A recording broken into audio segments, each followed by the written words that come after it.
The Riddles Maw by Natil Sania.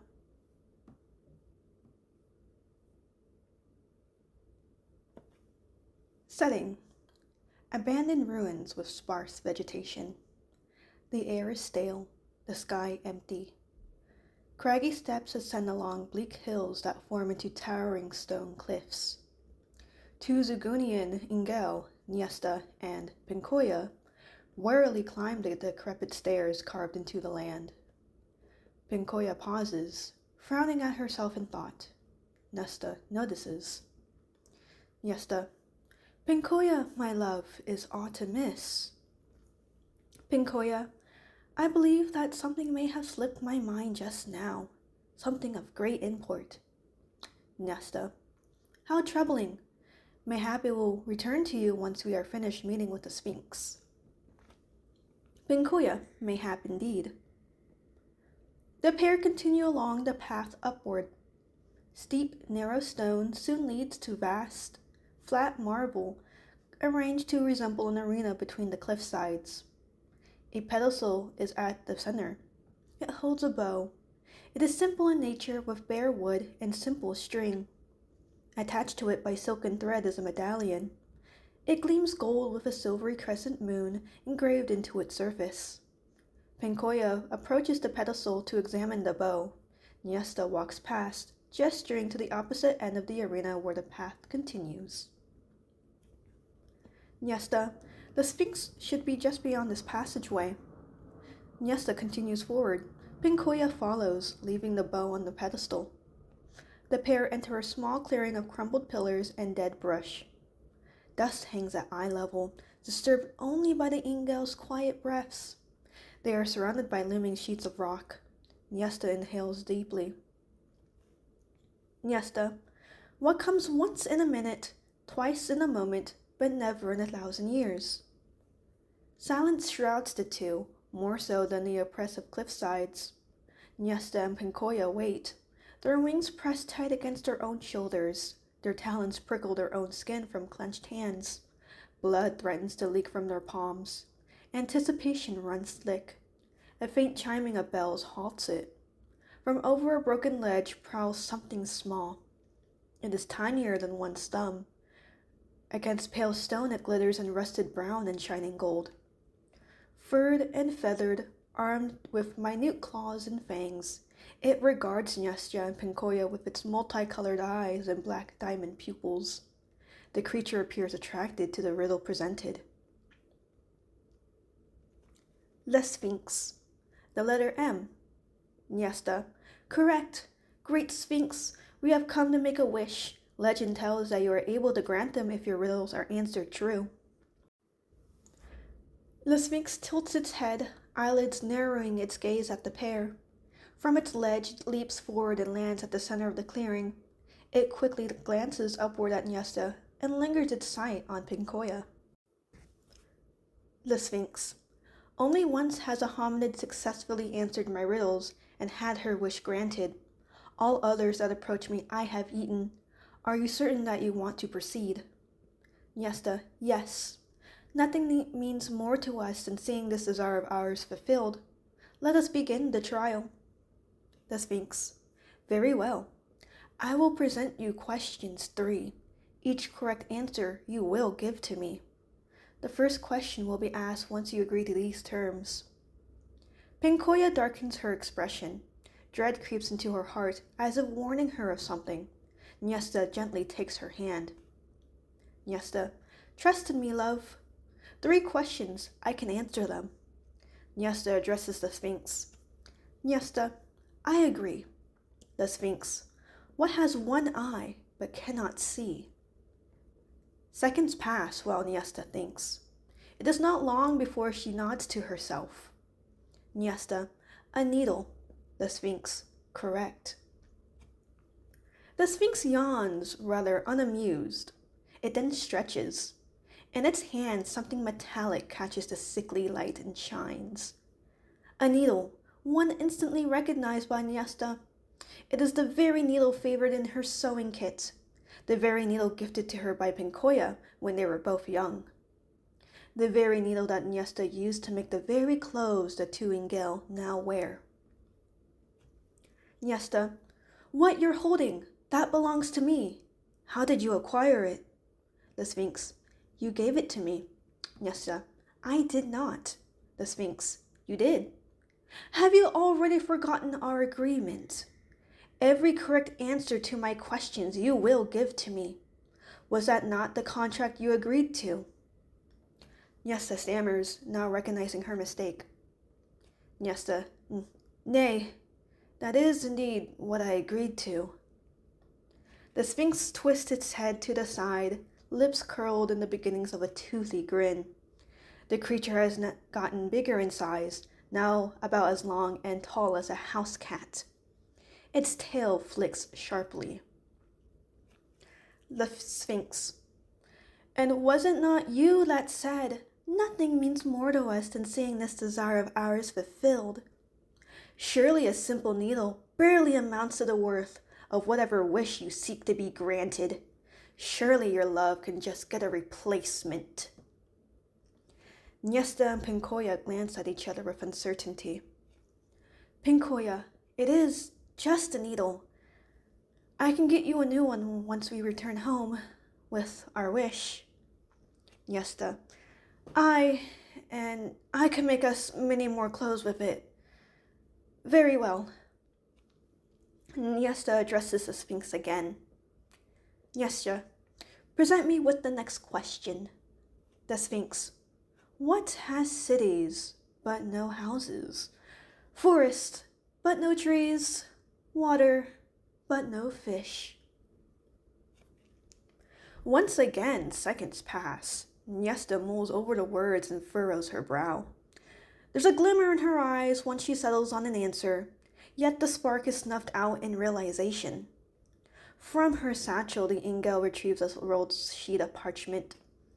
It is frayed at the edges from being used over the years.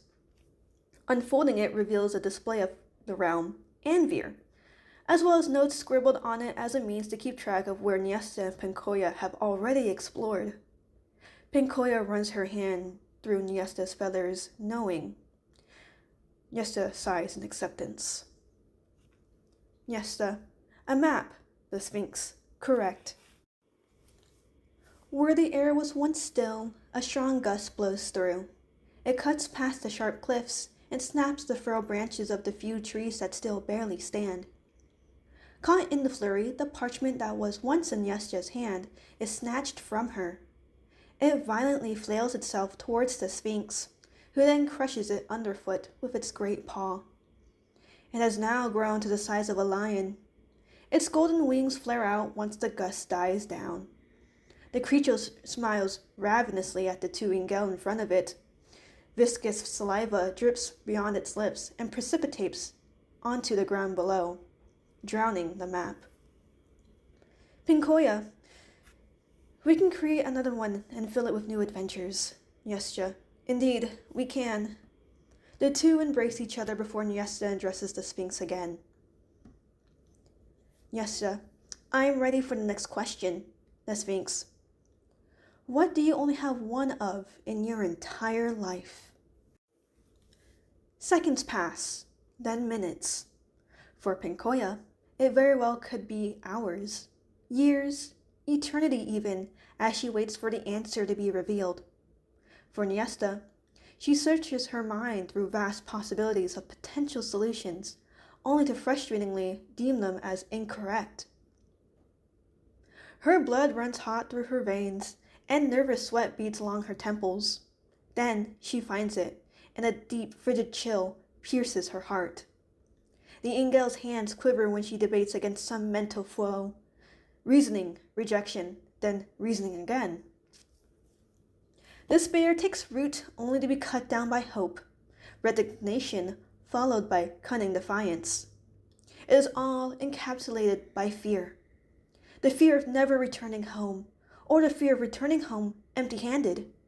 To walk away knowing that one gave up at the very end, or to risk everything at the very end for that minute chance of success. Niesta addresses Pincoya and kisses her. Niesta, wish for me. Yesta approaches the Sphinx, now just a leap away from it. She stills herself and gazes at the restless beast. Yesta. Myself. The Sphinx. Correct. Pinkoya is barely allowed a blink to react to the scene that unfolds before her. From its poised position, the Sphinx bounds to the Ingel, claws outstretched, fangs gleaming. It pounces upon Yesta, snapping her spine with its great weight. Blood splatters the pale stone ground with vibrant crimson as the Sphinx pierces its teeth into its prey's trachea. With a twist, head is separated from body and is promptly swallowed whole. The arms follow, then wings, legs, stomach, liver, intestines, lungs, and finally the heart. Everything, skin, nails, hair, feather, bone, all devoured. All that remains of Yesta is the faint stain on the ground that the Sphinx walks over in order to address Pinkoya. Pinkoya is stricken by shock and horror. Pinkoya, you ate her. The Sphinx, I did. Pinkoya, why? The Sphinx, I was hungry. Pinkoya, but what gives you any other reason to? She answered all your questions as you asked. You were not to kill her. She and I were to return home together. The Sphinx, you expect me not to eat when my stomach is empty? How is what I did any different than you hunting some hapless mouse or vole? At least I give the mercy of a swift death while your prey drowns in stomach acids. The signs were there, hominid. I even warned her myself before we proceeded with the trial. Pinkoya, that you did. Yet I know my beloved would not sacrifice herself in vain. There must have been a reason. Yes, perhaps she planned on me wishing her back to life, and thus she could make her wish as well. Rightfully so. The Sphinx bellows in monstrous laughter. The Sphinx, who said anything about me granting wishes? Pinkoya, you did. The Sphinx, I did not. The agreement between your love and I was that I present her with 3 questions and she give me the correct answer to them. Surely something as important as me granting a wish to her would have been included in the contract. Nay, she overlooked such a key detail and agreed to my terms without a second thought. She was blinded by the very rumors that led her here in the first place, very much so as she was blinded to the hints that I planned on consuming her flesh. I recommend that you leave now, lest you risk history repeating itself. Pinkoya, I will not. I will have my wish granted. You will grant it. I will be with my love again. The Sphinx sighs and sits on its hind legs. The Sphinx, so be it. I will present you questions 3. Each correct answer you will give to me. Pinkoya, nay, I will not give you any of my answers. I will simply state the correct answers to your questions. Once I have stated the 3rd, you will fulfill my wish to the exact specifications that I desire. These are the terms. Present me with the first question if you agree to them. The Sphinx narrows its glare at Pinkoya, almost as if contemplating devouring her at that very moment. It does not, however, and instead relaxes. The Sphinx, what can you break without touching? Pinkoya spares a second to thought. Her cold sight remains steadfast upon the Sphinx. Pinkoya, a promise. The Sphinx, correct. Pinkoya, next question. The Sphinx, until it is measured, it is not known. Yet you miss it when it has flown. What is it? Pinkoya thinks again, longer. Still, she icily glares at the Sphinx, unwavering. Pinkoya, time. The Sphinx, correct. Pinkoya, the final question, then you grant my wish. The Sphinx nods. The Sphinx, what is my name? Pinkoya frowns. She thinks, ponders. and eventually ruminates. Her mind recalls the very moment she met the Sphinx, Niesta at her side. Pincoya, Great Sphinx. The Sphinx. Incorrect. Pincoya, the Sphinx. The Sphinx.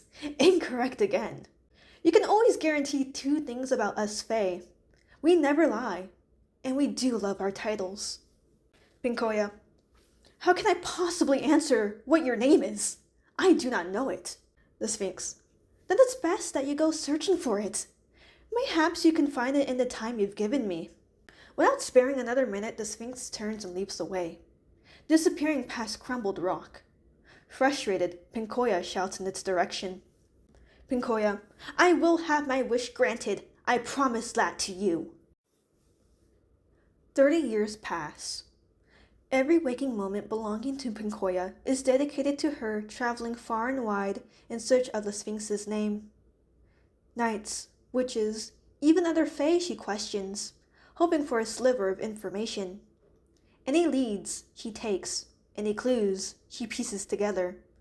From the furthest corners of Anvir, Pincoya finds herself back to the time-worn stairs that she had been on 3 decades prior. She passes through the arena where the bow and its medallion once lay. Only now is the medallion gone. The simple wood bow rests alone. Pincoya troubles herself not about it and proceeds ahead, back to the Sphinx's lair. It has remained the same. Dead foliage, pale stone ground with only the faintest of red staining where Yesser once stood. Pincoya swallows her grief and approaches the center of the clearing. Pincoya, what belongs to me, but everyone else uses?